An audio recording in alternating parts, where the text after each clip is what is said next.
All right, I'm going to talk to you about this newest painting that I created. Now, this was the first time that I ever used molding paste on canvas. So this was really an experiment.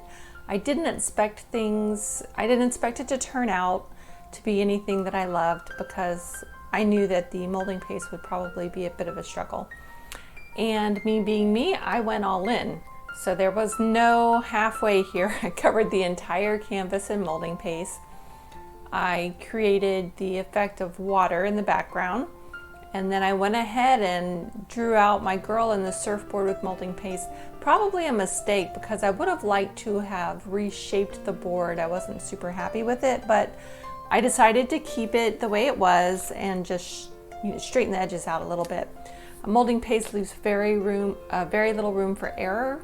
So I think next time I would draw it out and then put molding paste in the areas that I want it and just make sure that everything is exactly the way I want it to be when it's painted before I put the molding paste down. But it was still a lot of fun. And so here I am going in with a little bit more molding paste. I found that when I was using the palette knife to put my molding paste down, I was keeping my lines very symmetrical, which doesn't work with water. You really need to vary the waves. And so I had to go back in, add a little bit more, smooth it out, add more. I made them a little bit smaller at the top and expanded them out to be bigger down towards the bottom. That way you get larger pieces of light as the image gets closer to you. So molding paste. So once I put the molding paste down, I did have to let it dry. So I let it dry overnight.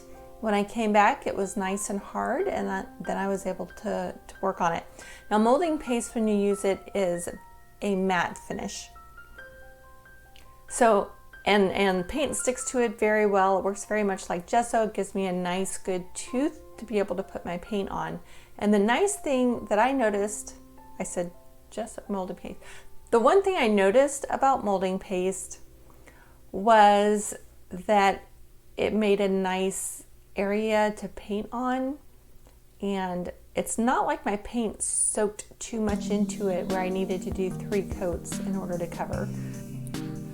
Once I completed the molding paste layer of the painting, I went in with my background color.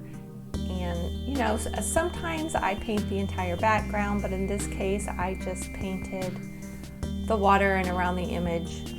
And I've kind of gone back and forth with that. I hadn't really decided which way I liked the best, but in this case, since I had the molding paste down, it really defined everything really well for me. So this painting is inspired by a view of a girl that I had while I was out surfing. Now, I wasn't able to take a picture, I was out surfing, but I did have that image stuck in my head. So I did come home at some point and write it down, and I've taken a few different pictures and done a couple of drawings of girls on their boards.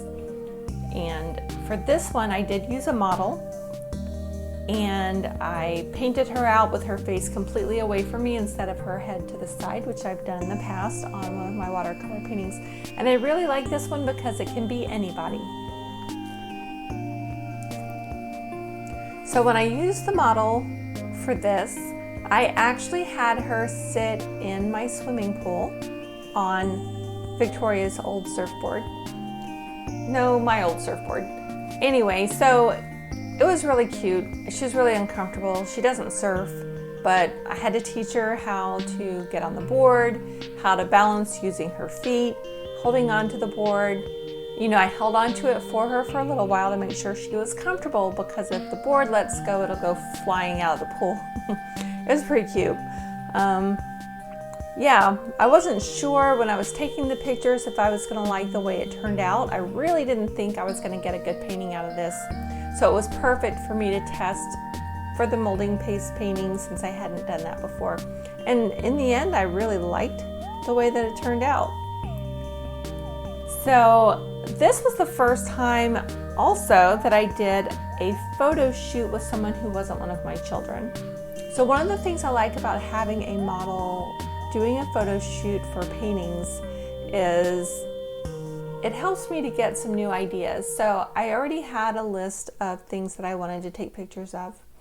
But once I got her out there, I had more things come to mind, and I went ahead and took pictures for those just in case, I decided to do something. Kind of like the portrait I have of the girl sniffing the sex wax, surfboard wax. And she looked at me like I was crazy. It was so funny. And I said, it's a thing, trust me. And I said, smell it. What does it smell like? And she goes, coconuts. I'm like, yes, it's coconut flavored. I said, it doesn't taste like anything, but it's coconut flavored board wax. And she thought that was kind of funny and made her feel a little bit more comfortable, because I know she thought I had two heads when I asked her to sniff the surfboard wax. And that picture turned out really, really cute.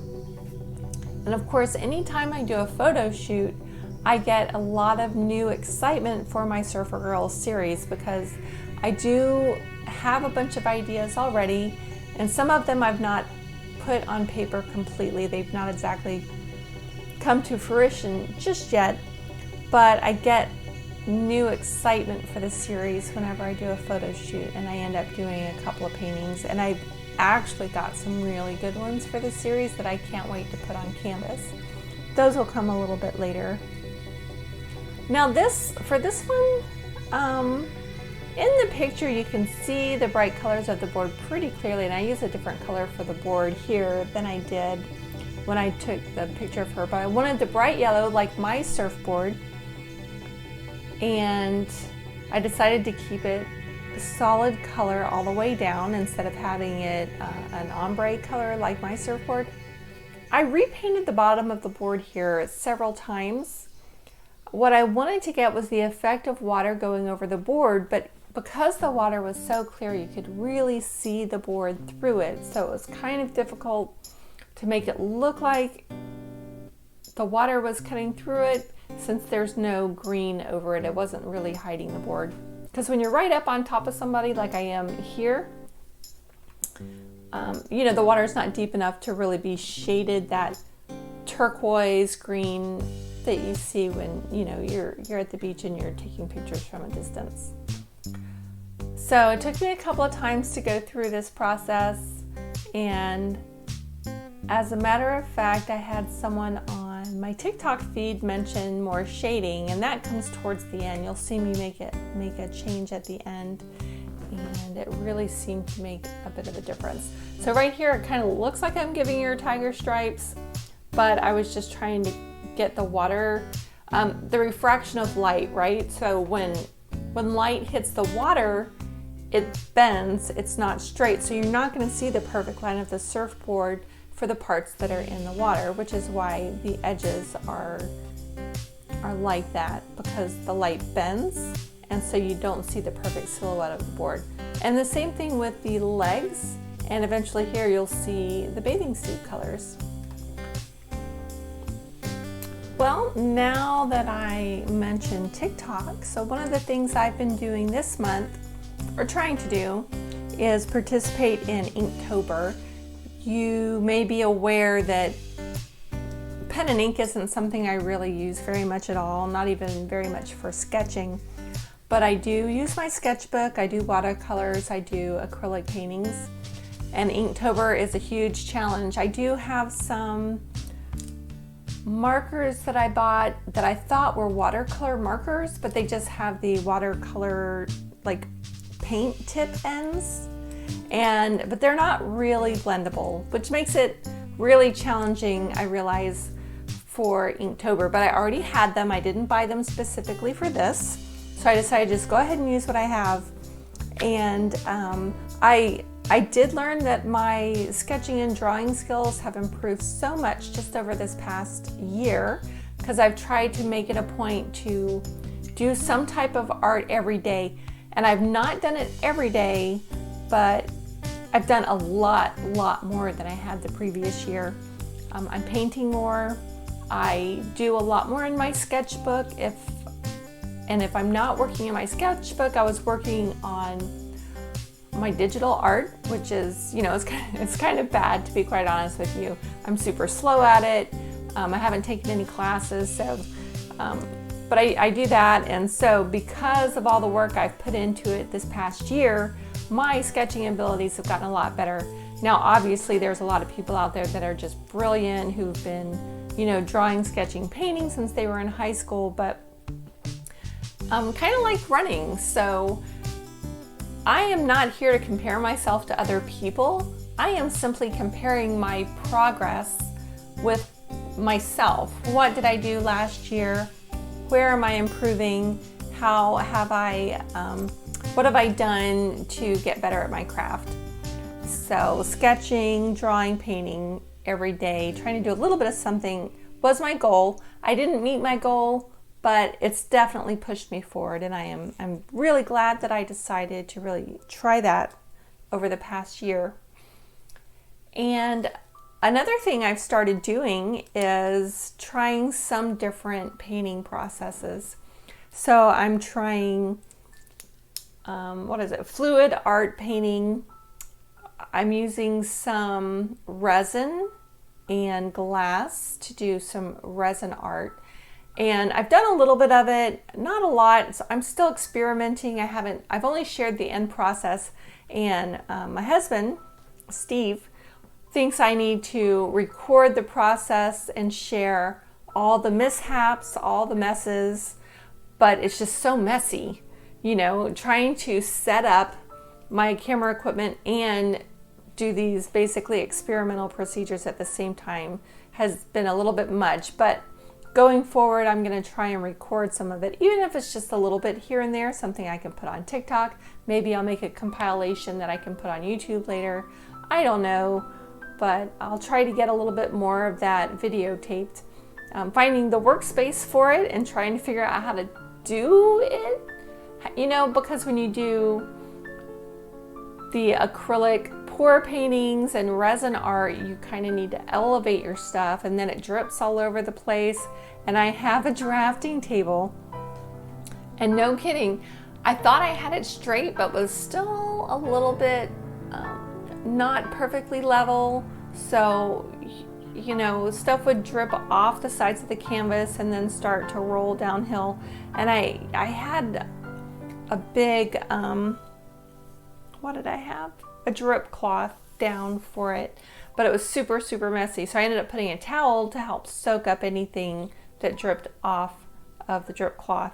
Anyway, I'm really surprised. And okay, another thing with the pour paintings, if you've never done it, it's the waste. So I'm a little concerned with the amount of waste involved, and I'd like to figure out a way to do it so that I'm not throwing a bunch of stuff away, because I don't know what Seminole County recycles as far as plastic cups, and I certainly don't want to create more trash. It's important for us to recycle as much as possible and not just have everything go out to the dump. So I'm looking into like a silicone measuring cup so that the resin can be cleaned out of that very easily.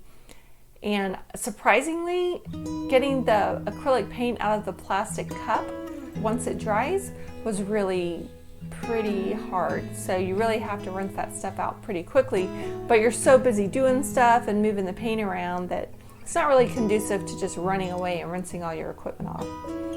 So that's another thing I'm a little concerned.